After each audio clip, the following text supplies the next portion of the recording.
même au sein d'une famille, enfin, la division, c'est ce qu'il y a de pire en fait. Peut-être que je vais péter les plombs parce qu'ils attaquent mes enfants. Quand tu te lèves tous les jours, mais demande ce que tu peux faire pour ton État et non ce que ton État peut faire pour toi. Ces derniers jours, les élections législatives ont déchaîné les passions, provoquant colère et déception, mais aussi joie et espoir. Au-delà des opinions politiques de chacun, nous aimerions comprendre comment, dans la réalité de votre vie, vous avez traversé cette période.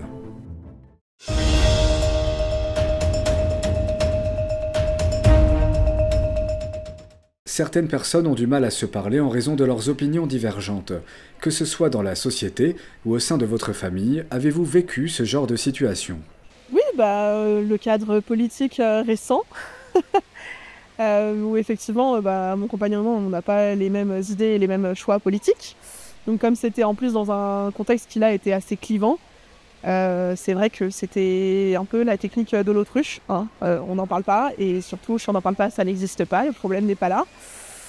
Qui, je pense, n'est jamais la bonne solution, mais bon, c'est vrai que pour le coup, là, j'ai pas encore de remède sur ce domaine, ce point-là précis, ça reste toujours quelque chose qui est sujet à débat, donc en fait, on fait le choix de ne pas en parler. Oui, ça m'est déjà arrivé plusieurs fois, parce que par rapport à mon comportement à moi, en fait, parce que je suis quelqu'un de très impulsif. Après, en vieillissant, avec le recul, je me dis, il y a peut-être des situations dans ma vie où j'aurais dû peut-être baisser le ton, même baisser la voix, et même au niveau du travail, dans tous les domaines en fait. Et peut-être qu'à ce moment-là, j'aurais pu avoir des communications qui étaient plus intéressantes et qui auraient porté leurs fruits. Comme je suis professeur des écoles, il y a un lien qui est obligatoire avec les familles, et parfois, on a besoin de communiquer aux familles pour l'intérêt de l'enfant, et c'est pas possible parce que les gens en face sont pas forcément prêts à entendre ce que nous on a à dire.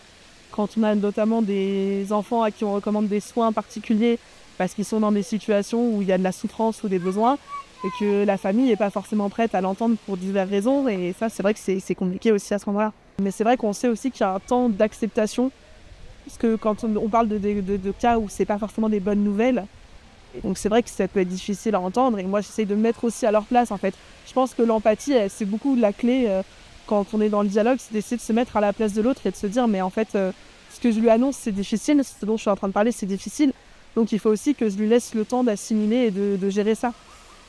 Et après il y a aussi le côté un peu fataliste de se dire quand le dialogue il est rompu et que malgré tous les efforts on n'a pas pu mettre des choses en place, tant pis, on va pas continuer à soit subir pour d'autres en fait. Il y en a qui parlent de front républicain, de nouveau front populaire, moi je suis pour. Il n'est pas d'accord avec moi, donc là c'est les élections, ça m'énerve. Mais dans une semaine, 2 semaines, je me dis, il faut revenir ensemble, rediscuter, puisque c'est une personne humaine comme moi, on peut discuter, on peut réfléchir, et on peut se réconcilier. Et il a le droit de penser différent. Mais ça, en ce moment c'est chaud. Dans 2-3 semaines, on peut rediscuter ensemble, si c'est un voisin, si c'est un collègue, même dans la famille, et redire peut-être que tu as fait ça, peut-être que tu t'es trompé, peut-être c'est moi qui me trompe.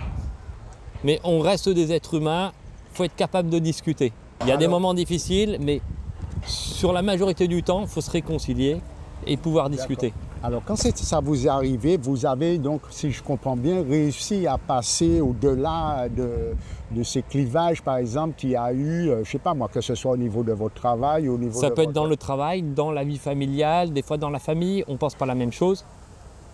Des fois ça arrive dans la famille, on se chamaille un peu. Mais si on est vraiment de la même famille, il ne faut pas rester dans la chamaillerie. Ça arrive. On est quand même là pour être ensemble. On est sur Terre, là.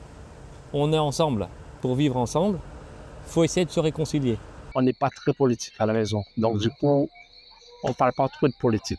Toutes les parties sont tous les mêmes, exactement les mêmes. Il faut rêver, ouais, il faut entendre les bonnes choses, mais en réalité, ce n'est pas eux qui décident, quoi. On entend des gens s'inquiéter de ce que va être demain. Avez-vous connu une période comparable dans le passé? Si oui, comment l'avez-vous traversée? Moi, j'ai une philosophie qui est que je n'attends pas toujours de l'autre. Je n'attends pas toujours des dirigeants. Voilà, je me rappelle, je crois que c'est Kennedy qui a dû dire ça. Quand tu te lèves tous les jours, mais demande ce que tu peux faire pour ton État et non ce que ton État peut faire pour toi. Donc moi, ma philosophie, ma façon de voir, c'est de se dire, mais chaque fois que je me lève, qu'est-ce que je peux faire de positif? Qu'est-ce que je peux faire pour que ça marche? Alors moi, j'ai pas forcément ce ressenti-là de m'être inquiétée moi pour mon futur en tout cas.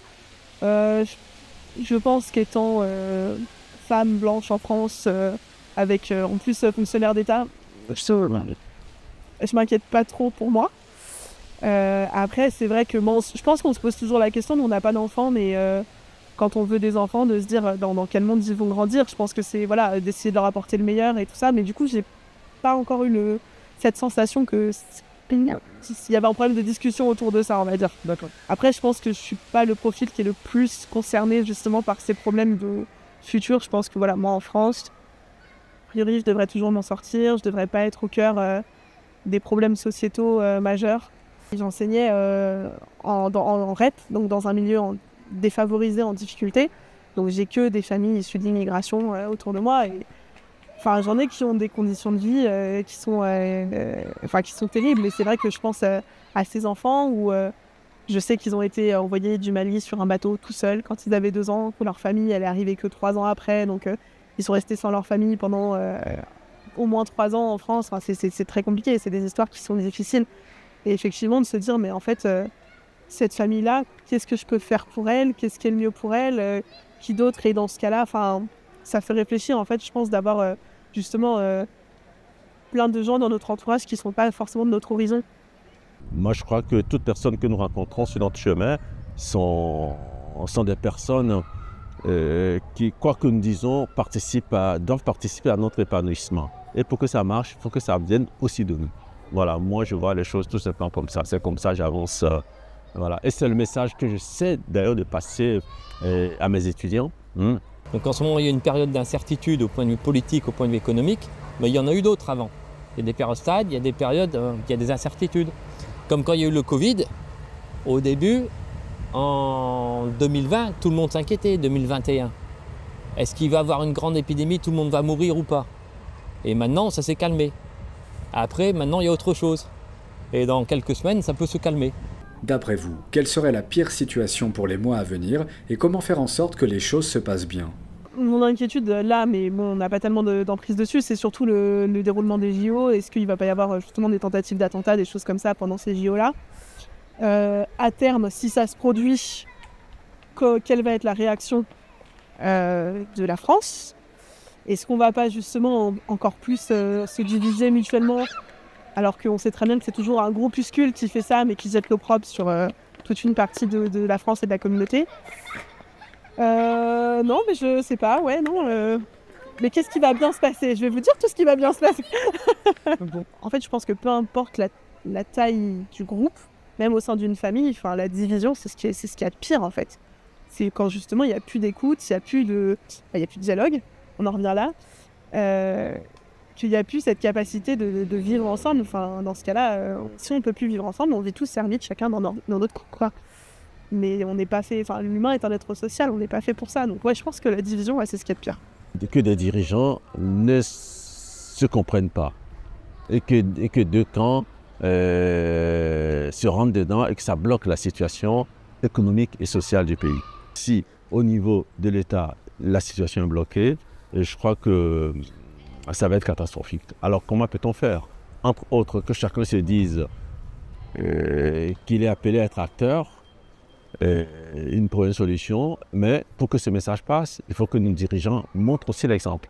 La pire situation, il y a plusieurs scénarios, mais la pire situation, c'est quand je regarde l'histoire, que ça se passe en France, comme dans les années 1930.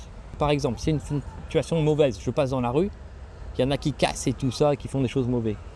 Je ne peux pas les calmer tout seul, je suis tout seul. Qu'est-ce que je fais en tant qu'homme?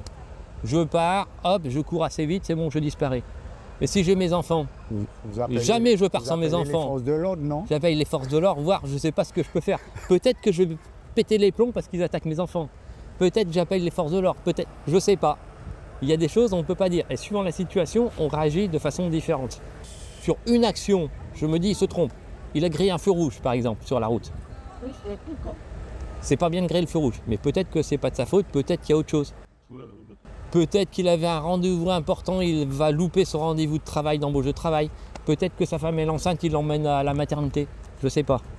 Si c'est tout le temps le même qui fait la même bêtise, là c'est pas pareil.